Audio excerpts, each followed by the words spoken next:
Okay, as promised, the first paragraph of the beautiful story.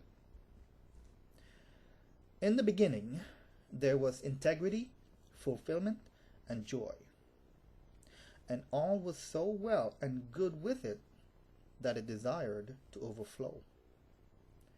It said to itself, without word or thought, being truly that which is, being simultaneously potential and actuality, initiative and action, let me speak myself in a perfect word, one which flawlessly reflects my every aspect. Hence it uttered itself in a sign so seamless as to equally manifest itself in every detail and fullness, thus fathering the Word.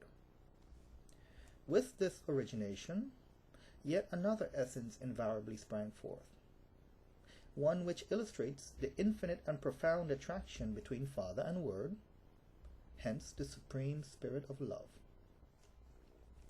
Thence, therefore, the reality of Father, Son, and Holy Spirit, which even in its triune dynamic was ever and eternally existent, perfectly unified in one nature and immutably singular, such that the unfolding of these very words are beneficial only for the finite mind in order to struggle up best understanding of triune, eternal, and one God.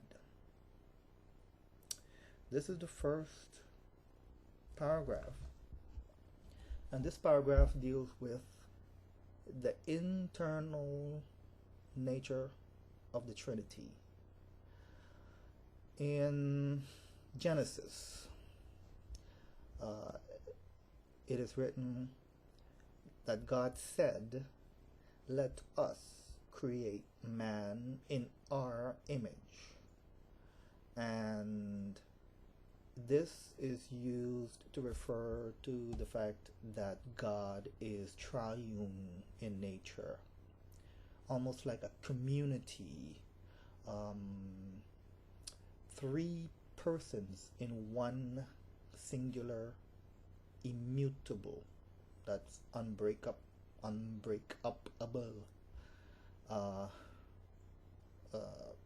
reality. But God is three persons in the one nature of God. And this is my way of artistically presenting how the Trinity unfolded, but then again didn't unfold, because it always was. The reason why this had to be presented in a manner of unfolding is because of our finite human mind, which is based in time. Time is a function of change, of evolution, and our mind had to have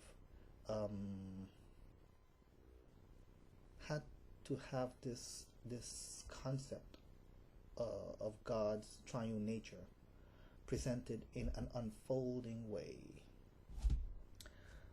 In the beginning, there was integrity, fulfillment, and joy. This is just meant to express that there was always a fullness in God. Everything that is perfect was there from the beginning. And creation resulted from God's desire to well up, to overflow.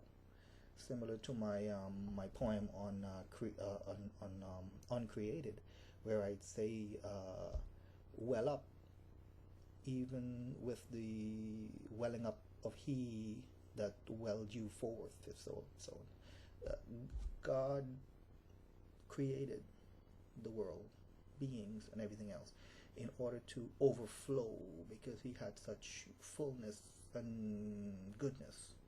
So integrity, fulfillment, and joy. It could have been any other words representing fullness or perfection. Then God spoke Himself, the Father of the Trinity, spoke Himself in a word that reflected His every aspect. The Father of the Trinity is potential. the Word is actually the manifestation of that potential. The Word, which is Christ, is the manifestation of all the fullness of the Father. So Christ said in the scriptures, when you look at me, you see the Father.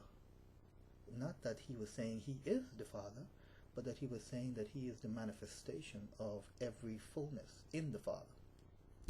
And then, when the Father spoke himself in the Word and manifested his potential in all of his fullness in the Word, the third person of the Trinity spiraled forth. This is really Catholic teaching, but I believe I grasp it, and so I'm trying to present it to you all.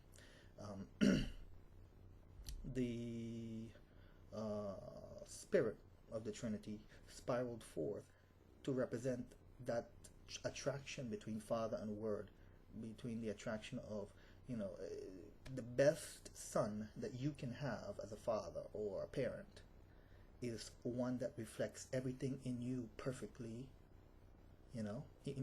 considering that you are perfect.